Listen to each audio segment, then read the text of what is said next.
We are back on the Rational Boomer podcast. Hopefully, your day is going well. It's Wednesday. We're moving through a short week because Monday was a holiday. Got some shit popping, stuff to talk about. I want to say thanks to Matt for taking some time out of his day yesterday to be on the show. It was his first time. I think he did a great job. A lot of you have said the same thing. He's a young kid. And I say young kid because he's 36 years old. That may not be young to some people, but he's as old as my oldest son. And as far as I'm concerned, he's a kid. And I don't mean that in a negative way. People have gotten on me before when I've referenced Taylor Swift and said she was a kid or a girl. No, she's a full grown woman. You have to understand what I'm saying is not meant to be demeaning, it's just perspective. I'm 63 years old. These people are as old as my kids. So, as far as I'm concerned, they're fucking kids. And I love my kids. So, take that for what it's fucking worth. Matt did a great job. It's great to get the insights of a millennial. I mean, these are the folks that are going to be taking over when we boomers finally die off or diminish to a point where we aren't really an impact on society. And that day's coming pretty quick. I've talked about this before. I'd heard tell that the reports are that some 5,000 boomers are dying a day. It's a little disconcerting. I'm a younger boomer, so I got some time left, but some of them are much older. Some of them were born in 1946 to 64, I think it is. So those people that were born in 46 are approaching 80. So naturally, some of them are going to seed, as it were. And so when I call young people kids, don't get me wrong, it's not demeaning. Somebody will always say that to me, and I just don't fucking want to hear it. It's just ridiculous. We've got some emails, as we tend to have, and I can't tell you how appreciative I am about those emails.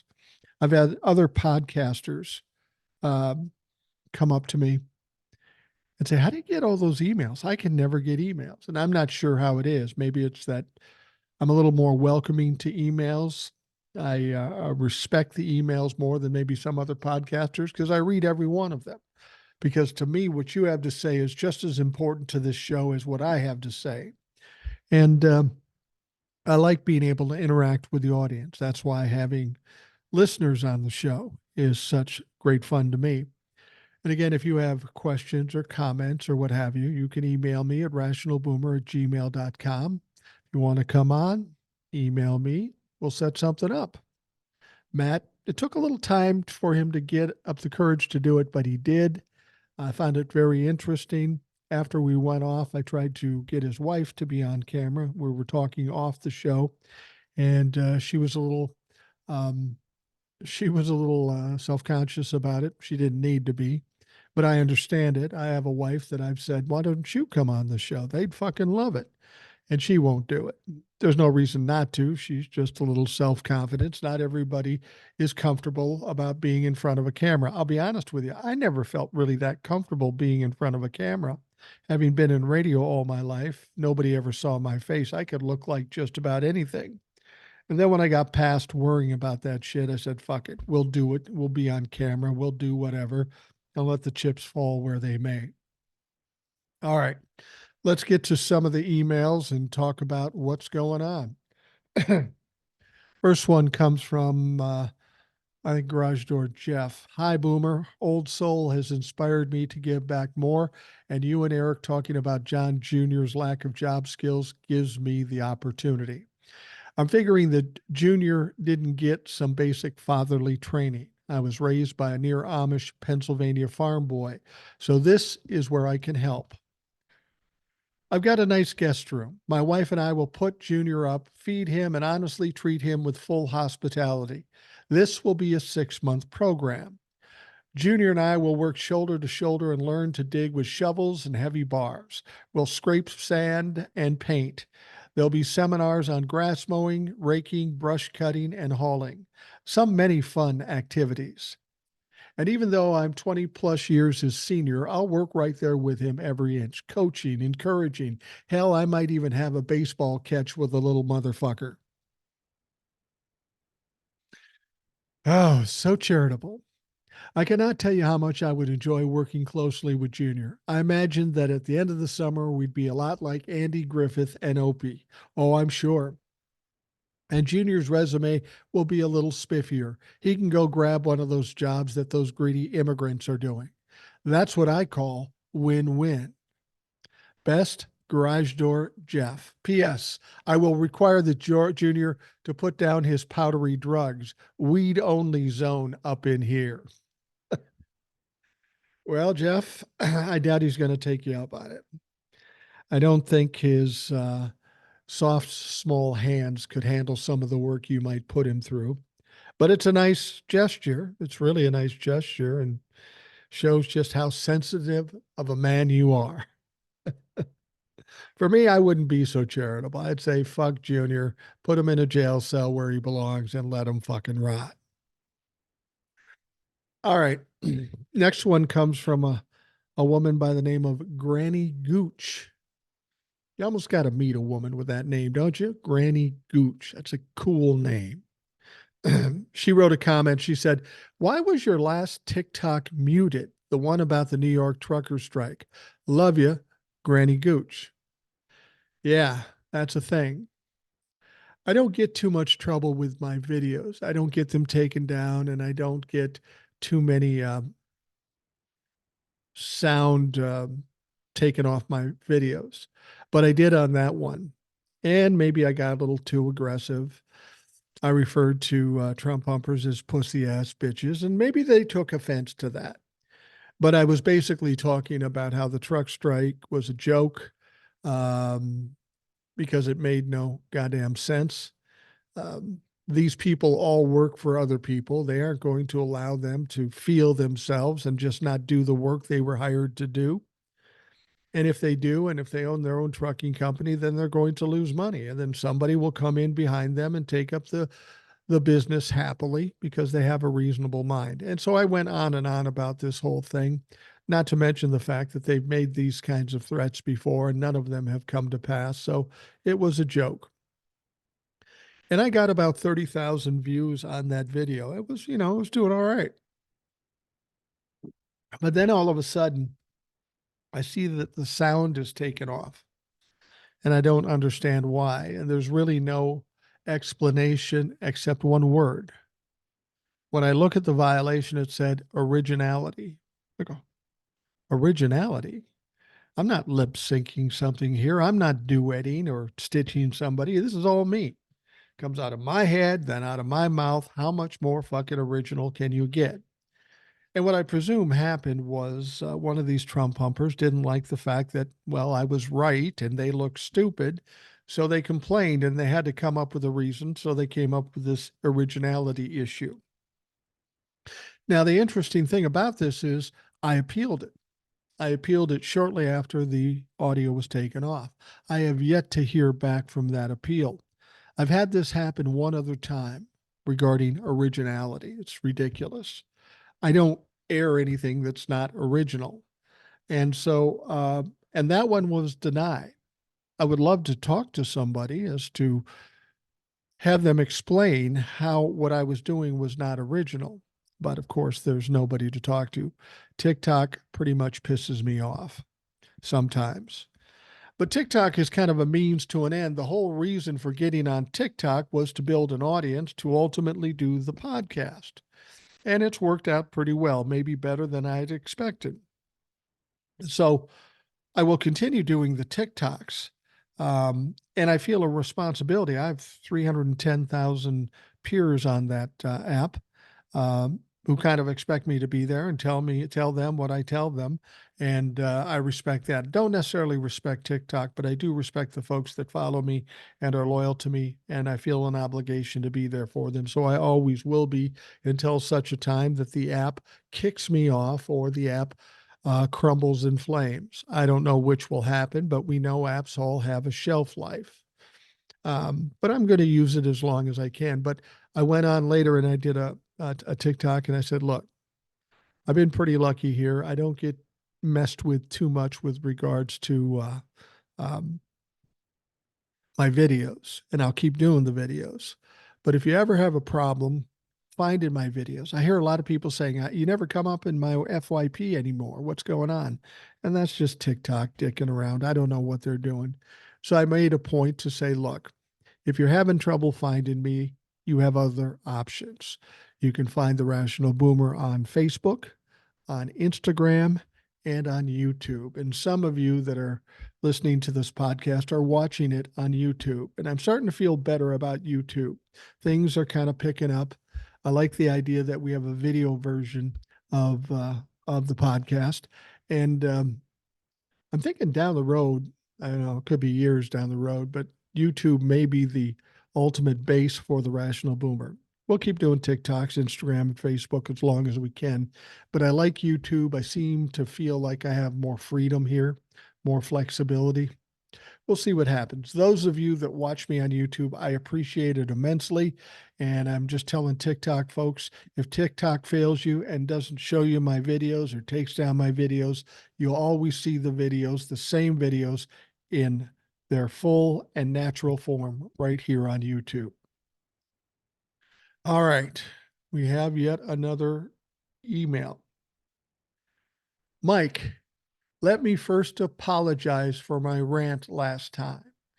You don't have to apologize about anything. You can say whatever you want, so don't apologize. Goes on and says, yes, I've already apologized in my message, but still such a bad week for the cause. LOL, so sick of these criminals in American politics. We have to keep an eye on the state Republicans now because I just know those twats will be trying to cheat with the election. Well, you can bet they will. But we also know that they've not been very successful with it. Goes on to say, I have a couple of points. First is Reagan. He too wasn't really a politician. And personally, I think the Republicans, powers that be, look at him and thought he's a good looking guy. And American Republicans often confuse these people with the characters they play. Let's use him. I agree. It's all about image with Republicans and perception. That's why their only strategy in politics is to carry the narrative and to try to taint or discredit their opponents. They have no substance, they have no facts, they have no policy or strategies. It's all about making the other guy look worse and themselves looking better. We can't put him up there and controls him in the shadows. And frankly, that's what I see happen. Then they started reducing taxation on the rich and destroying the popular controls on the media, the banks, and corporations. We are in this mess basically because we destroyed all of those controls.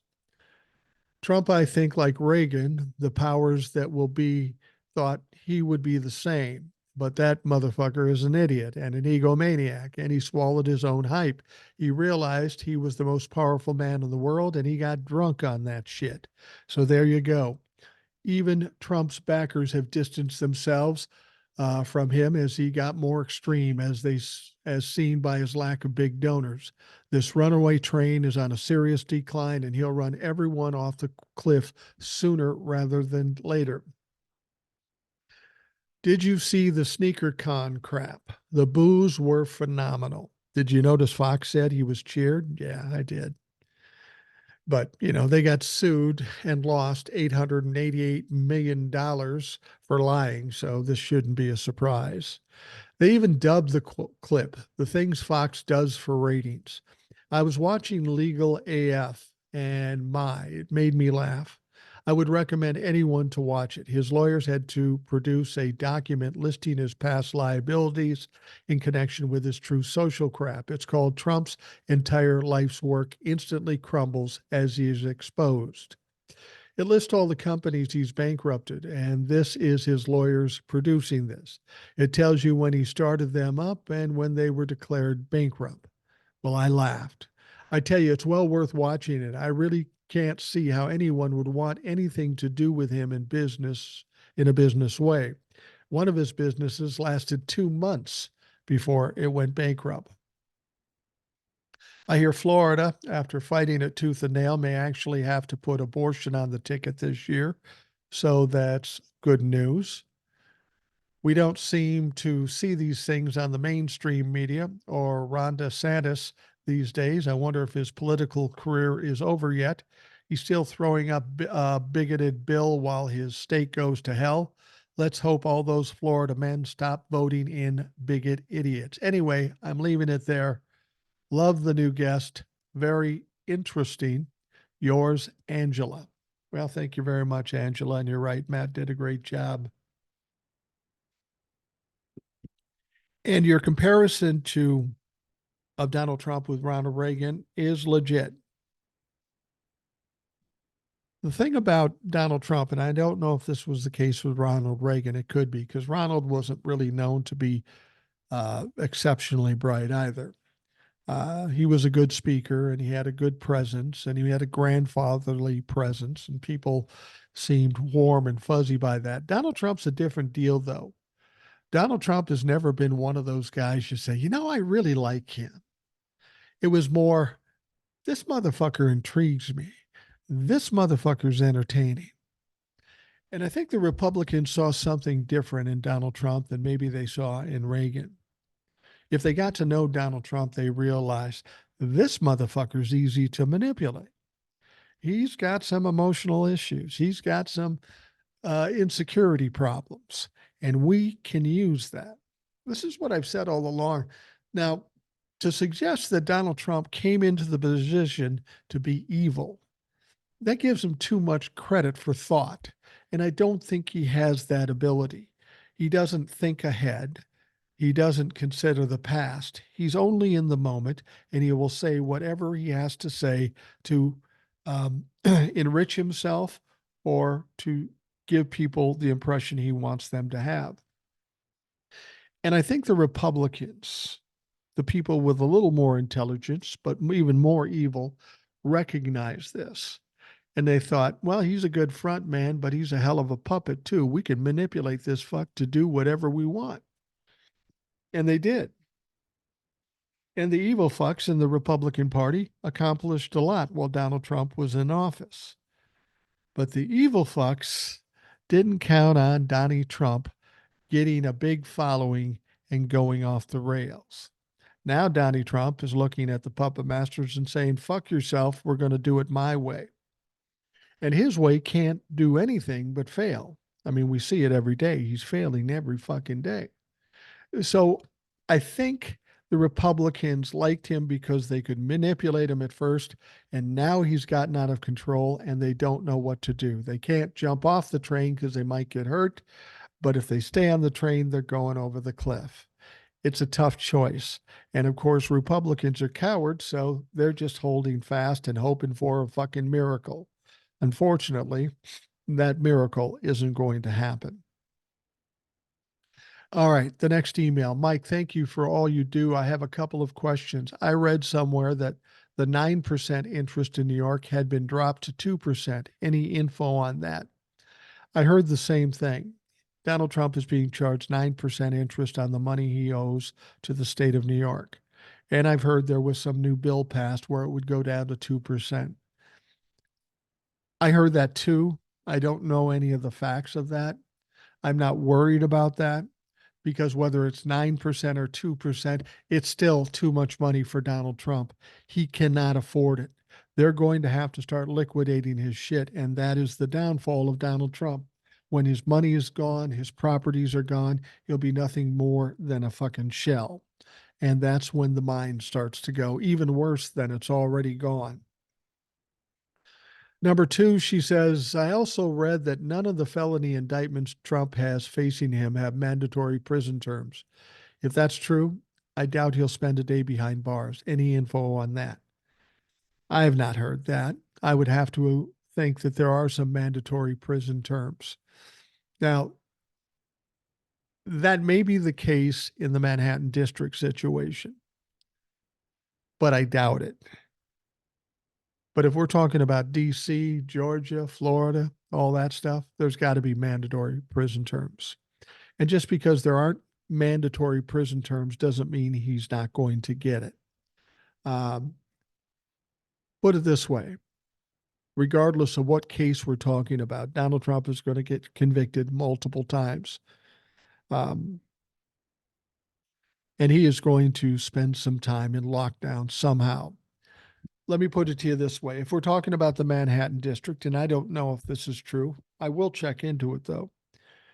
If there are no mandatory prison terms for a conviction, again, that doesn't mean he won't get a prison term. I mean, fuck. Alan Weisselberg got 4 months in prison. And I don't care how much time he spends in prison, a year, 10 years, it doesn't matter. Once he goes to prison, it's fucking over. But the point is in the case with the Manhattan District, there are 34 felony charges. Even if one of those charges doesn't have a mandatory prison term, you don't think they're going to put him in prison if he gets convicted of multiple crimes?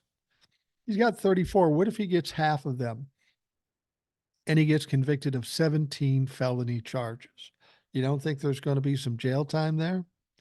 I think there is. I understand what you're saying. I don't think he'll spend a day behind bars. I disagree with you. There was a time when I agreed with you because he's a former president. But the things Donald Trump has done, he almost has to go to jail. Otherwise, there's going to be an uproar by the 70% of this country that don't like that motherfucker. Courts know this, judges know this, lawyers know this. There's going to have to be some accountability, and there's going to have to be some punishment. And Donald Trump, he's kind of a frail entity. He's going to be 78 years old. He's not healthy. He's going to be broke. He's got a lot of things working against him. Regardless of whatever time he gets in prison, I don't think he makes it to serve out the full time. I just don't. That's why I don't care if he's in there for a year or 20 years. Either way, he's fucking done. Number 3, I speculate that Trump courts Putin because he will need money and he can't get it from banks registered in New York. Russia will be one of those few places he might get it. Thoughts? Theoretically, that's true. And in the past, that's true. He's gotten money from Russia. But Vladimir Putin's kind of a mercenary motherfucker. He doesn't just give people money because he's a nice guy. He expects something in return. Now, when Donald Trump was president, he could provide some things. Donald Trump's not president. He's soon to be broke. He's a lame animal. Do you think Vladimir Putin's going to hop on board there and help him out? What for? Do you think he thinks that if he gives him money, he's going to win the presidency? Well, Vladimir Putin, there's one big difference between Vladimir Putin and Donald Trump. As hard as it is to say, Vladimir Putin's way smarter and way more calculating than Donald Trump ever was. I don't see the reason he would give him money. I mean, if for no other reason, he charged him interest and expected to get paid back. Donald Trump will never be able to pay him back. I suspect he already owes him a lot of money. So the idea that Putin's going to go, oh, Donnie, I'll save you, I don't think that's going to happen. Vladimir Putin has his own problems at this point, and he doesn't need to throw good money after bad, which is what would happen if he helped out Donald Trump. So don't be too surprised if Vladimir Putin and even the Crown Prince of Saudi Arabia doesn't give him any money. There's nothing in it for him. They have nothing to gain. They can tell right now that he's not going to win the presidential election and might end up in jail. And if he ends up in jail, what happens to the money he owes to Russia or Saudi Arabia? They ain't getting it back. What are they going to do to him? He's in fucking jail. The state is already, will have already confiscated all his properties. It's not a good bet. And there's nothing in it for him. So I don't honestly think Russia is going to give him any money. This is a cutthroat world. There are no BFFs out there. Donnie and Vladimir aren't having pajama parties. They don't love each other. They've used one another. And now Donald Trump is useless. Next one says, hi, Boomer. I love your show, and I have a discussion I would love for you to cover. Not that you need my help with talking points, but it is a question that really sticks in my brain. Fact is, I do need your help with talking points. I want to do the things you want to hear about. So you're a big part of this. And if you want to tell me something, I want to hear it. The email goes on. I'm wondering if you can care to discuss why it is that boomers lack compassion, logic, etc. I mean, most of them benefited things from things like unions, a living wage, real news, etc. However, in their older age, they're against all of those things that would benefit everyone. I think about my era. I'm a Generation Xer, and I'm blown away by how some of the very people I went to school with are MAGA idiots. Remember, we were the first integrated generation who went to school our whole lives integrated. Maybe you can shed some light on why you think boomers are so narrow minded in their old age. Well, I am a boomer, and I know exactly what you're talking about because I talk to my peers, people my age and older, who act just the way you say they act. Um, I think these people aren't very self-aware. I think they're lazy. They don't look into things. They're happy to listen to somebody like Donald Trump make some crazy statement and they buy it as real. I think it has a lot to do with social ignorance and they don't want to learn. They don't want to know. They think if it comes out of my mouth, it must be true. That's a Donald Trump situation too. Um, of course, I will tell you this as much as you suggest that boomers are thinking that way, and I might even have thought that too. The vast majority of boomers think that way, and I guess that's why I do the show, Rational Boomer. It seems like an oxymoron. I am a boomer. I'm a young boomer, so I'm close to a Gen Xer, but I am a boomer. And when I did the Rational Boomer, I thought, well, there's my niche. I look like this. I'm this old, but I talk like this. That's kind of a weird contradiction. Um, and at first, I wasn't sure how many people would resonate with the things I'm saying, but I didn't really care. I said, I'm just going to fucking do it and see what happens. Now, I'll give you something positive to think about. We can say all boomers think that way, and I would say you're right. A lot of boomers do think that way. But I was pleasantly surprised when I started the Rational Boomer TikTok and the podcast.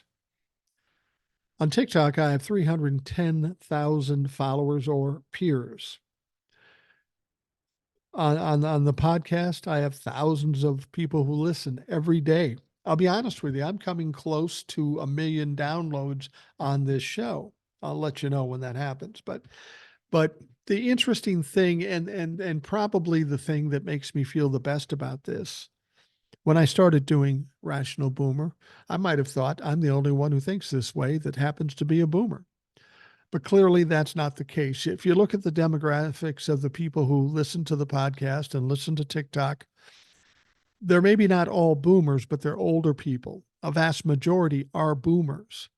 So that's a pleasant surprise that in spite of the fact that the boomers get the bad rap, that they're all fucking selfish, they all hate unions, and they're all MAGA, at least the 300,000 followers on TikTok and all the people who listen on the podcast, they're not that way. Apparently, there's a lot of boomers that are decent people. And I think that's one of the things we've been able to illustrate with the Rational Boomer, that you can't generalize anything. That's what we were talking about with Matt yesterday. Not all millennials are losers and spoiled, and not all rational or not all boomers are selfish and MAGA fucks. They're not. And the point of doing the Rational Boomer was try to pull together people of a reasonable mind. And I feel pretty confident about the people that follow TikTok and this podcast too, because I've been very meticulous about blocking all Trumplafucks. Now, a lot of people on TikTok have huge followers, and it's because they don't have any discrepancy in who they allow following them. They'll have Trump humpers. They don't care as long as they have a lot of followers. But I've been very specific about that. I want no Trump humpers in my following, and I follow it very closely on the podcast. I don't get many that come through, but when I do, I get rid of them because they're nothing but trouble. They're going to make things difficult. So, as much as you're right about some of it, I think it's a much better situation now than people believe. And all you have to do is look at the followers and the listeners of the podcast. There's a lot of us out there. All right. She goes on to say, finally, my heart went out to Old Soul when she mentioned her knee pain. I too suffer from a painful knee, where my knee and calf would get swollen and just throb occasionally. Over the years, things have happened. I mean, I'm no spring chicken. I've twisted my knee once, and I would do home improvement projects here and there without knee pads, thinking there would be a price to pay for my carelessness. Anyway, I was talking with a friend who was a retired professional football player, and he suggested I try what he uses. And oh my God, I have regular knees now. I have taken this stuff daily for over a year, and stairs no longer intimidate me. So I just wanted to hand on the information. If you would be so kind as to share with Old Soul, and she can decide if she wants to give it a try. I'll include the link from Amazon. It's called Heal and Soothe. Well, I'm sure Old Soul is listening, and I'll probably talk to her today, probably get her on the show here soon. Um, I'll pass that on to her. I'll pass it on to my wife too. She has restless leg syndrome. I don't even know what that's all about, but it bugs the hell out of her. Anyway, it goes on to say thanks and keep doing what you do, Tracy. Next one comes from Javier. Hey, Boomer Javier, your thoughts on the sour orange fines? Do you think Saudi or Russia would bail out that SOB if they have not done it by now? We talked about that in the previous email. No, I don't think they will.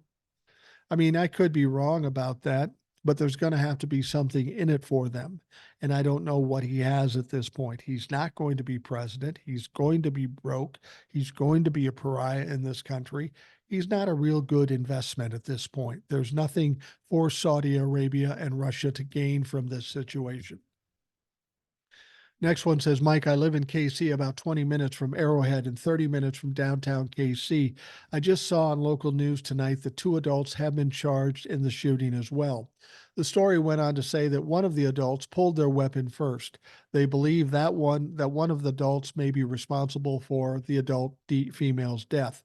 You may have been correct in your original assessment that the shooters may be Trump cultists. Based on the area of the city where they're from, it wouldn't be surprising. For now, I'm waiting for them to release their photos for my assessment. P.S. My birthday is April 2. Happy birthday in advance. Mine is on the 19th, and I'll be 65 years young. Well, happy birthday. Mine is on the 16th, and I'll be 64. So we are peers in not only in terms of age, but month. All right, that comes from Alan. And then Alan went on and sent a couple more emails. Mike, our governor during tonight's news interview, this is his quote about another broad daylight shooting.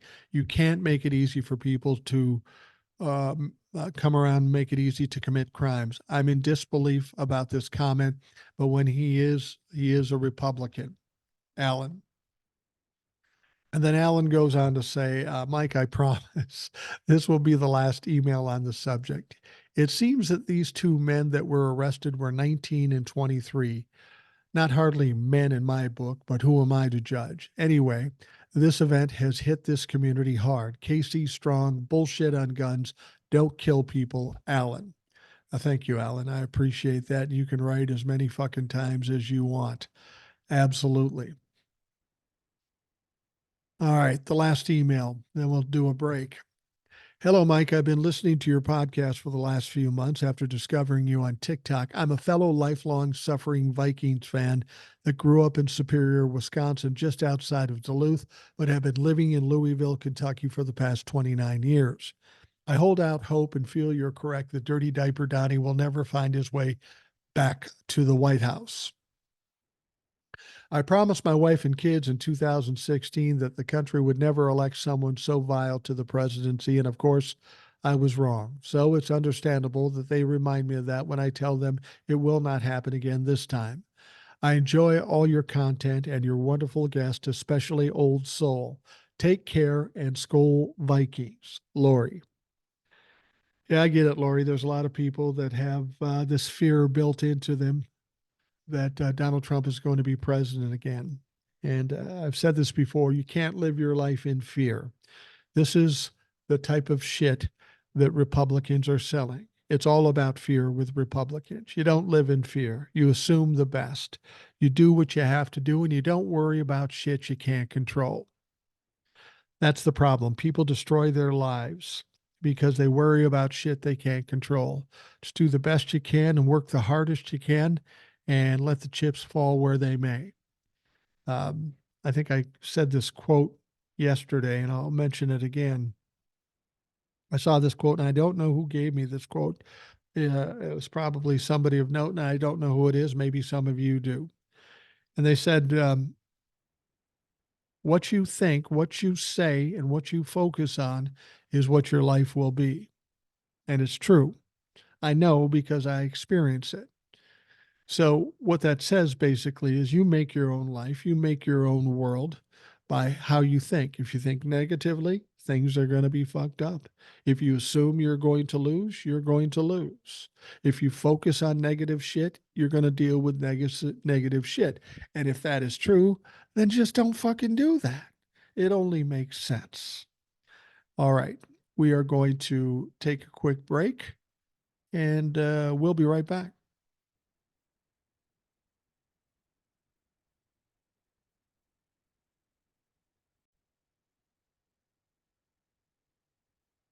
All right, we are back, and we got a lot of shit to talk about. Week's kind of starting out slowly. We've got a few things going on, some interesting things, and this next story, it's not surprising. Now we know the recent circumstances the Republicans have gone through. They've been having these hearings and all of this shit, trying to impeach Joe Biden, trying to prove that there's some underhanded, under the table money situation between Hunter and Joe Biden. They've had hearing after hearing with no evidence, and that's kind of faded into the woodwork. Of course, they had this guy who was their star witness, a guy by the name of Alexander Smirnov. He had the goods on Joe Biden. He was going to prove it once and for all that that Joe Biden was taking bribes from Ukraine and all this kind of shit. Well, it turned out, of course, that this informant was indicted by the special counsel that's looking into Hunter Biden. He was indicted by the special counsel and the DOJ because, well, he's a fucking liar. Everything he said on the stand or in front of Congress was a lie, which isn't surprising at all because we know this is how the Republicans normally do business. The thing that I'm going to find interesting now that this has been exposed, we're going to need to find out how long James Comer and all the Republicans knew this, because that matters. We know the Republicans will do anything they can to discredit their opponents, especially Joe Biden. But if they knew this guy was a liar before he or gave the testimony, that's a problem. That's a little illegal. And if there's an investigation as to whether these fucks knew about it in advance and did it anyway, that could mean problems for Jimmy Comer. Jimmy's got all kinds of problems already, over and above being an absolute embarrassment. So we'll see how that goes. But something else came out about this particular star witness, Alexander Smirnov, and I guess we shouldn't be surprised. The former FBI informant charged with lying about the Biden's dealings in Ukraine told investigators after his arrest that Russian intelligence officials were involved in passing information to him about Hunter Biden. That came out from the prosecutor in a new court filing, noting that the information, of course, was false. Prosecutors also said Alexander Smirnov has been actively peddling new lies that could impact U.S. elections after meeting with Russian spies late last year, and that the fallout from his previous false bribery accusations about the Bidens continues to be felt to this day. Reason I find this interesting. What's interesting about this whole thing, Donald Trump feels like he and Vladimir Putin are BFFs. He's solidly in the court that supports Russia and Vladimir Putin. The Republicans seem to be there too, in spite of the fact that, back in the Reagan days, Republicans hated Russians, but now these Republican fucks in the House seem to love the Russians. We also know that Russia was involved in meddling in the 2016 election and the 2020 election to benefit Joe Biden. Well, isn't this all very interesting? As much as James Comer may have known that this was all bullshit, did he also know that this was coming from Russian intelligence? And did he not care? Did he thought, well, this is good news. This is good dirt, much like Donald Trump Jr. did with the Ukraine thing back in 2020. Oh, I love it. I love the dirt. I wouldn't be surprised. But if they find that out, there's going to be some trouble with those fucks that were involved. Now, Smirnov claims to have extensive and extremely recent contacts with foreign intelligence officials.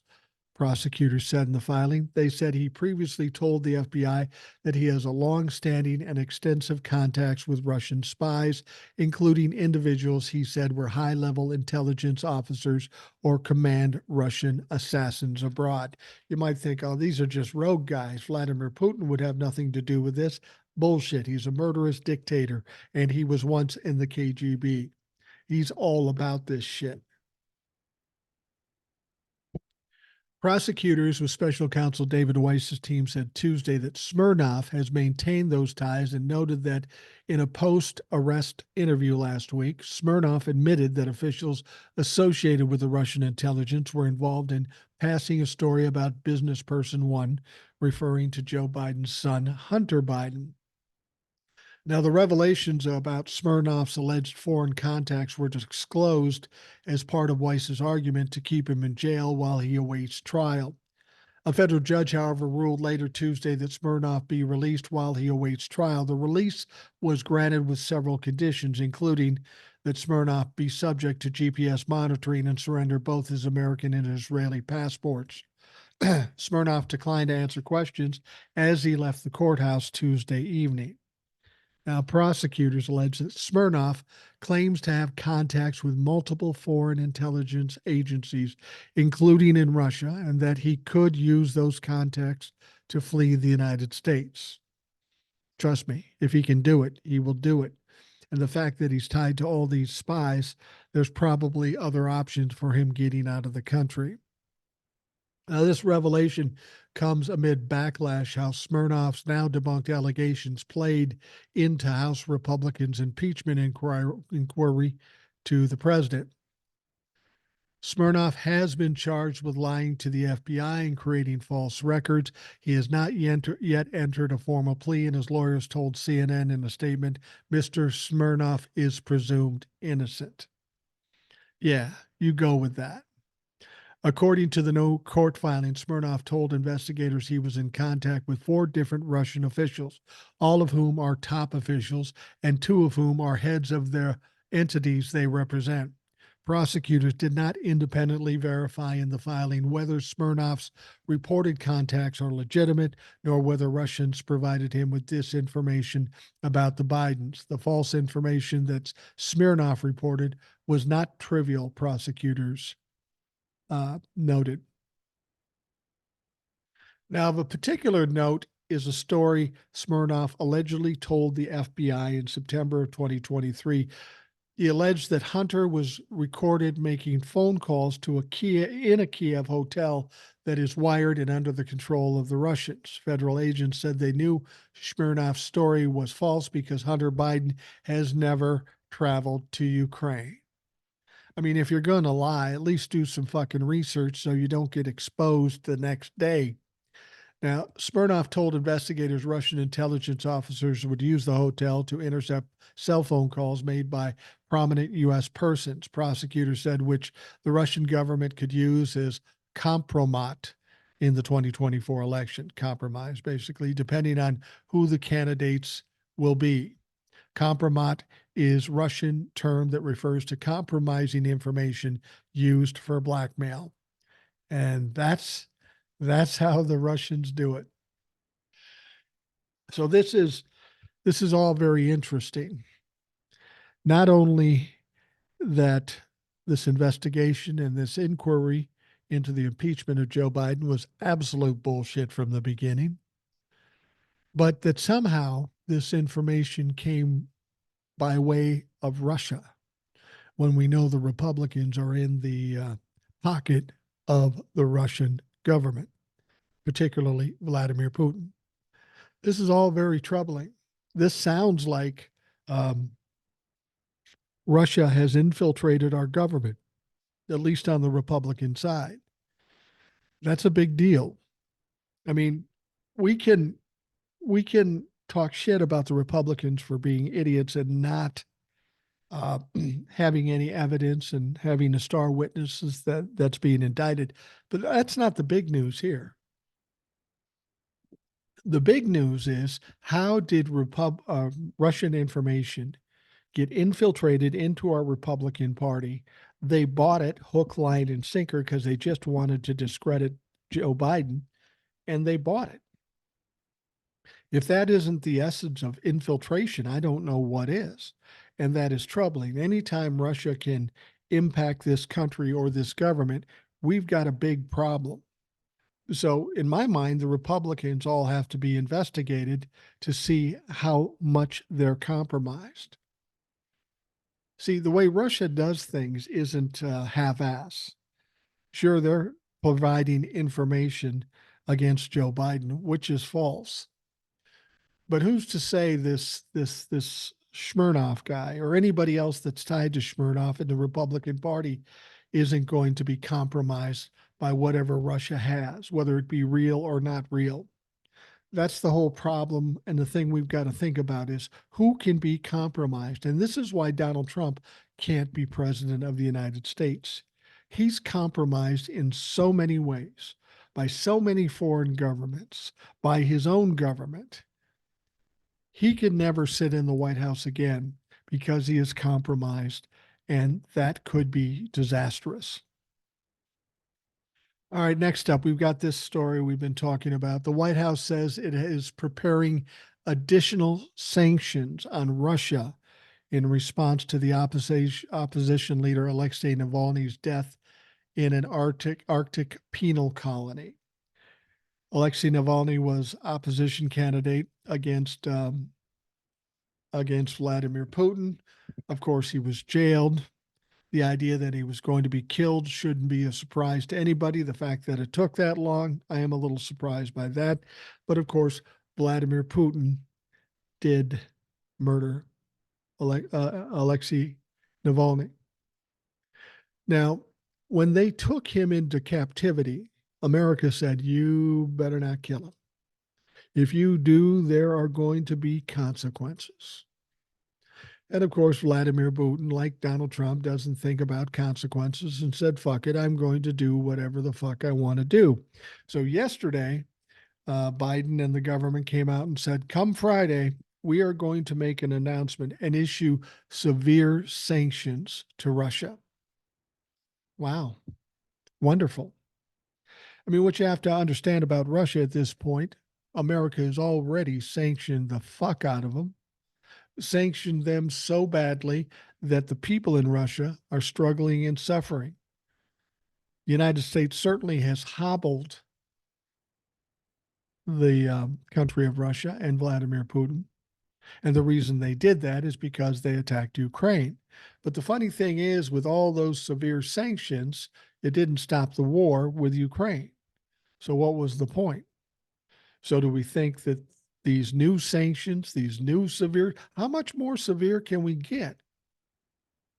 And I was thinking about this. I'm not a politician. I'm not a former president. I'm not even necessarily a smart guy. But I do try to use logic and think out these situations and what we can really do to punish Vladimir Putin, the country of Russia, and maybe kill four birds with one stone. See what you think. Now, in all these previous sanctions, the U.S. government has frozen more than $300 billion of Russian money. just sitting there doing nothing. $300 billion. How about instead of throwing out some new sanctions that don't have much of impact, how about we unfreeze that $300 billion? Take it for ourselves. Give money to Ukraine. Give them $150 billion to finish off Russia, and then maybe give 150 million to fucking Israel to satisfy our responsibility as an ally.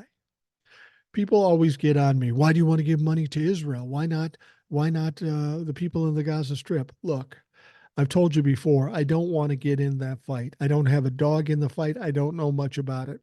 But as allies of Israel, we do have a responsibility. And the responsibility we have should be to stop that fucking war as quickly as possible. Maybe we don't give Israel that much money. Maybe we take 100 million of it and feed some fucking hungry people. That's not a bad idea either. But the bottom line is when this is done, we get to punish Vladimir Putin in a way that he will not like. We get to help Israel as per our agreement, and we get to help Ukraine. That's three. You're right. I said four birds with one stone. We've been trying to get this Israeli Ukraine thing, this funding settled, and our Congress has dicked around with it, fought against it. The Republicans have.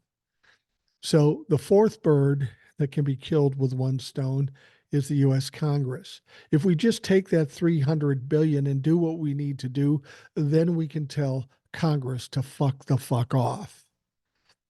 It seems like an easy choice. I don't know why you wouldn't do that. Again, I don't know all the ins and outs about this. This is just some guy spitballing in his fucking living room.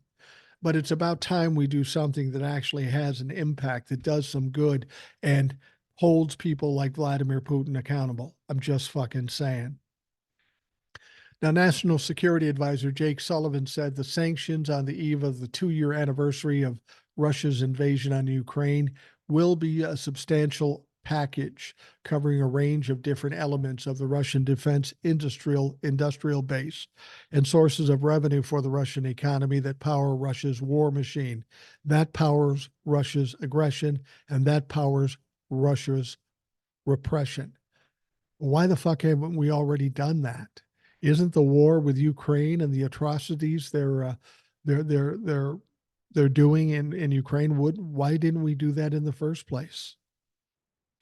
This whole war with Ukraine not only hurts Ukraine, but it hurts this country and it hurts the world. We should do everything possible to shut it down as quickly as possible. Put Vladimir Putin and Russia in its place. It's not nearly the strong power that we once believed. So let's expose that and shut the motherfuckers down. National Security Council spokesman John Kirby said Tuesday that the U.S. had not determined how Navalny had died last week, but insisted that the ultimate responsibility lay with Putin. Well, of course it does. Regardless of the scientific answer, Putin's responsible for it, he told reporters. Russian authorities have said the cause of Navalny's death is still unknown and refused to release his body for the next 2 weeks as preliminary inquest continues, members of his team said. Now, the Treasury Department won't give us any indications of the sanctions. Brian Nelson, the Department of Undersecretary for Terrorism and Financial Intelligence, is in Europe this week to continue working on Russia sanctions ahead of the 2-year anniversary. I don't care what's in the sanctions. How about we actually do something to have an impact? I'm not saying the sanctions we currently have aren't having an impact on Russia and the people in Russia. It is.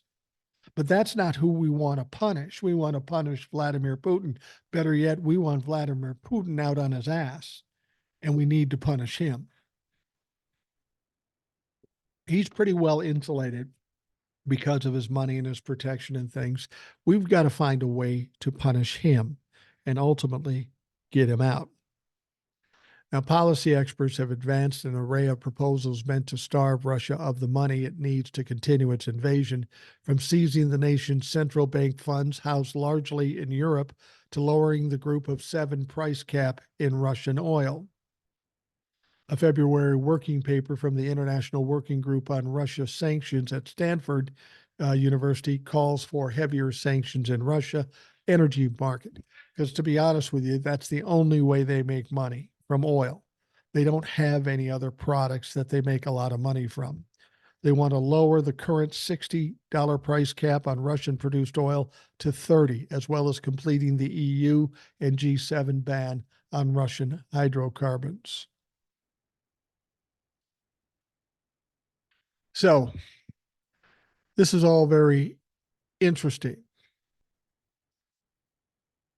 I'm going to be very interested to see what they ultimately uh, do on Friday, but I'm not that confident that it's going to have any immediate effect.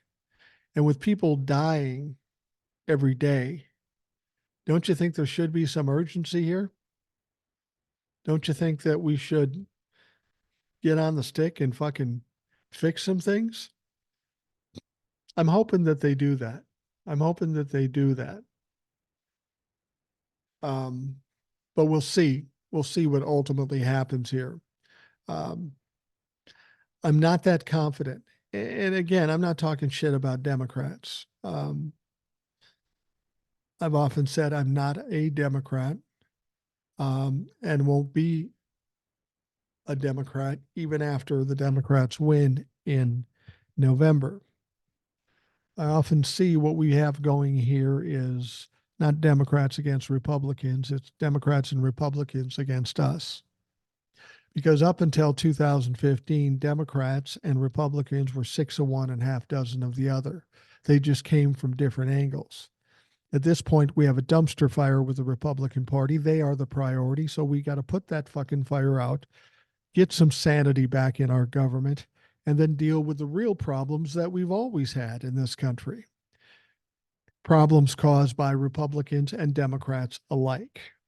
The bottom line is we as a people aren't being treated fairly. We aren't being served like we should be served.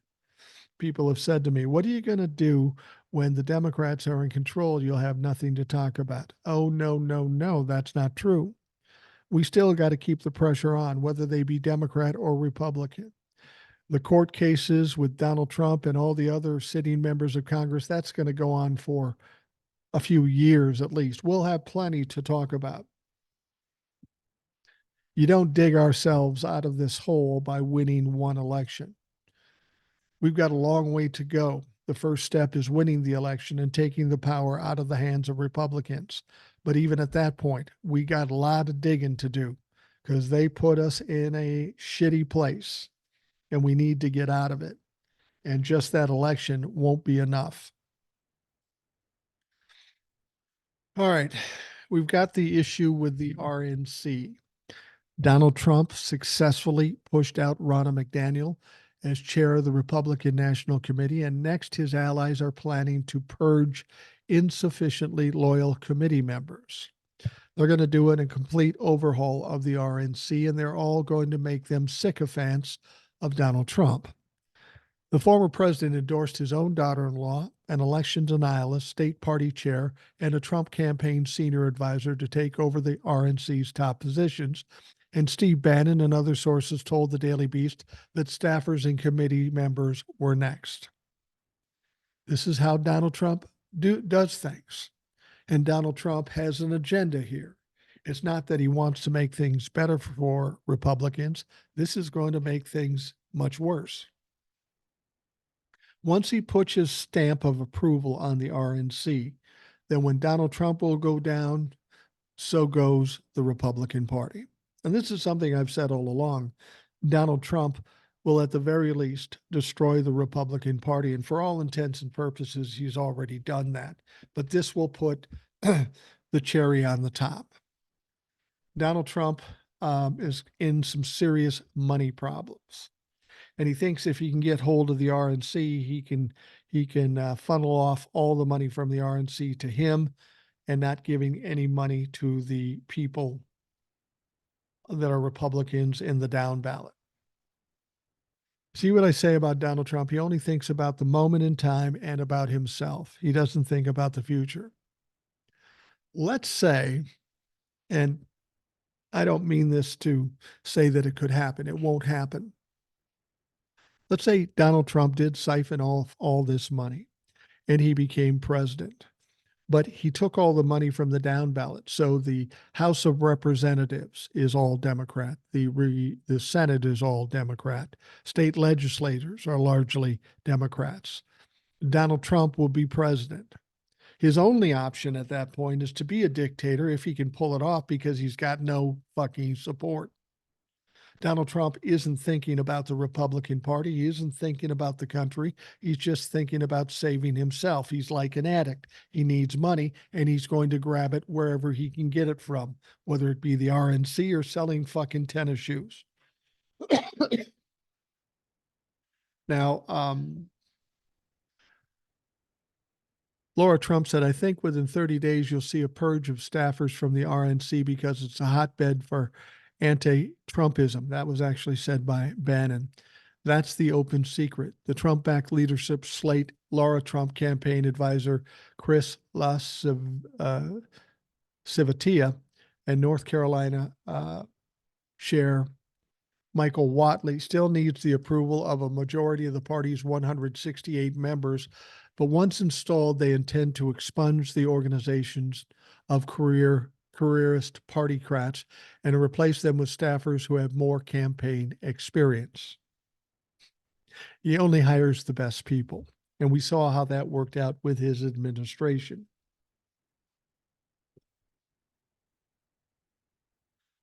Now he goes on to say, I think there'll be a whole new 168, and they've been working around the country to make it a full Trump 168, said one source close to the RNC.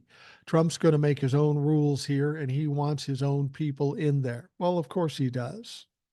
The MAGA takeover comes as the former president is hitting a crash crunch related to his myriad legal problems, and there are serious concerns that he'll tap into RNC funds to pay those bills. But the new regime intends to transfer more money to state party organizations, especially in battleground states like Arizona and Michigan, both of which are close to going broke. That's the smart move, to try to reinvigorate some of these state level elections. Donald Trump doesn't want to do that. He doesn't care about that at all. And I would have to think that the Republicans realize this, the reasonable minded Republicans realize this. They would try to stop him from doing this. This can't go well for the Republican Party if Donald Trump takes over and grifts all the money out of the RNC. That's not a good thing for the Republicans. Now, for me and for the Democrats, I hope to hell it happens. I really do. Donald Trump wants to take down the Republican Party and ruin all the possibilities for the down ballot elections. Cool. Go ahead and do it. I just don't understand why Republicans, after all this time, are willing to stand by Donald Trump. They've failed over and over again. 2020, 2021, 22, 23, and they'll lose in 2024. Donald Trump has been an absolute disaster for the Republican Party. And as much as I'd like to see the best happen for all people involved, in this case, I'm hoping for the worst. I'm hoping Donald Trump takes over the RNC and absolutely rapes them of all their money and destroys the Republican Party. This will make it so much easier for the Democrats not only to take the White House, but to dominate in the House of Representatives, in the Senate, and in the state legislators. You want to play that game? You Republicans can't see that? Go ahead. Hop on board with Donald Trump. Let him fucking destroy you so we can make sure that he doesn't destroy the fucking country. Now, we know Laura Trump's married to Eric Trump. She would serve as co-chair, chiefly responsible for fundraising, and one former official on the Trump 2020 campaign expressed happiness that McDaniel was leaving, but said that the ex-president's daughter-in-law wasn't a serious choice as a replacement. What the fuck does she know about fundraising? Donald Trump's going broke.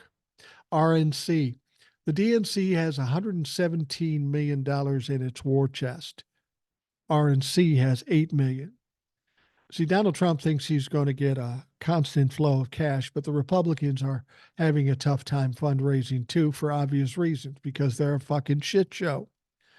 So you think you put Laura Trump in there that it's going to get better than what Ronna McDaniel's doing? No. And then Donald Trump's going to get pissed off at his daughter-in-law, probably fire her, and he's going to go down in flames because that's just what's going to happen. Now, Laura Trump has the solution, as the solution is a joke, the former campaign official said. She's not there to be an asset to the RNC. She's there to be Trump's eyes and ears. Like we've always said, just like a mafia family. That's who Donald Trump is, and that's who his family is. I'm really interested in seeing how this plays out, and I'm hoping for the worst because that could mean nothing but good for the Democrats. So if the Republicans are dumb enough to let Donald Trump take them down even further, God bless them. Let's fucking do this. Let's put Laura Trump in there. Let them funnel off the $8 million, which isn't even close to what he needs, and see how they do in fundraising, especially when you've got people who haven't a fucking clue how to fundraise, especially when you're in a situation where people don't want to give their money because they don't want to give money to a losing fucking cause. And that's what the Republicans are. That certainly is what Donald Trump is. And people aren't going to give them the money. This is what I've been saying about between now and November. Donald Trump will go down in flames, but so will the Republican Party because they keep riding his coattails right over the fucking cliff. This is not a good scenario for Republicans, and I'm here for it. As Muscles and Nursing would say, I love this for them. They're fucked. And they aren't doing anything to dig themselves out. They just keep digging the hole deeper and deeper as long as they stay with Donald Trump. So God bless them. Stay with Donald Trump. As I've said before, I don't think he's going to be the nominee, but if he is, that's a wonderful gift. Donald Trump will get his ass absolutely kicked if he is the nominee, and so will the Republican Party. As long as Donald Trump is on the ballot, he affects himself, he can't win, and he will affect all the down ballot people. Don't believe me? Remember back to 2022, all those people he endorsed. How did they do? They all fucking lost. And that's what's going to happen in 2024. All right, we are going to wrap up the Rational Boomer podcast. I want to thank you for taking the time out of your day to listen. I hope you have a great day, and we will talk to you again tomorrow.